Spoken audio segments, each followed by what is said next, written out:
Հալեբի նահանգապետարանը հայ համայնքի ազգային բադսպարանին եւ հայ ձերանոցին անցնեց Հայաստանի Հանրապետության կողմէ ուղարկված օժանդակության մեկ մասը, որպես արդյունք Հալեբի մեջ Հայաստանի Հանրապետության Հալեբի գլխավոր իբադոստի եւ Հալեբի նահանգապետի համացանության։ Օժանդակության գծված էր նաեւ Սուրիո մեջ մարդասիրական դարբեր գազագերբությունները դրամատրված ցննդամթերք։ Շնորհակալություն բոլոր կողմերուն, որոնք օժանդակեցին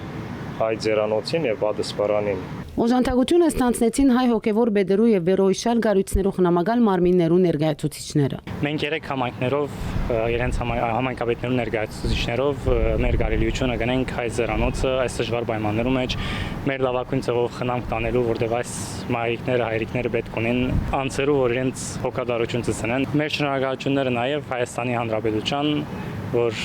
ամեն հանգրվաններու մեջ մեզ հետ կգենա։ Հայաստանի Հանրապետության Հալեբի գլխավոր հյուպատոս Արա Ավետիսյանը ասավ, որ 22 մարտ 2025-ին Հայաստանի Հանրապետության կառավարության որոշմամբ Սուրիո Փարեգամ ժողովրդին հատկացված մարդասիրական օգնությունը 4 բեռնադարներով 80 տոն դարողությամբ հասած էր Հալեբ, Սուրիա։ Արտաքին գործոց նախարար Ասադ Շիբանի եւ Հայաստանի Հանրապետության արտաքին գործոց նախարարի դեղակալ Վահան Գոստանյանի հատնիփան ընթացքին կոյացած համացանության արդյունքով վերջինիս հունվար 2025-ին Սուրիա կատարած այցելության ընթացքին։ Օրին Հայաստանի Հանրապետության Հալեբի գլխավոր իբադոսը Հալեբի նահանգապետին առաջարկած էր օժանդակության մեկ մասը հատկացնել հայ համայնքին։ Հալեբի սոցիալական հարցերի եւ աշխատանքի գրասենյակի հանձնարարությամբ այսօր մարդասիրական օգնությունը հատկացրեցինք Սուրբ Աստվածածին եկեղեցուն, որպեսզի օգտակար դառնանք եկեղեցու խնամքի տակ գտնվող հայ ձերանոցի տարեցներին եւ պատասպարանի սաներին։ Հալեբի ազգային բադսպարանը եւ հայ ձերանոցը դասնամյակների ի վեր աբաստան դարձած են հալեբահայ մանուկներու եւ դարեցներու։ Զարմիկ Բողիկյան, Բերջ Բողիկյան, Լուրեր, Հալեբ։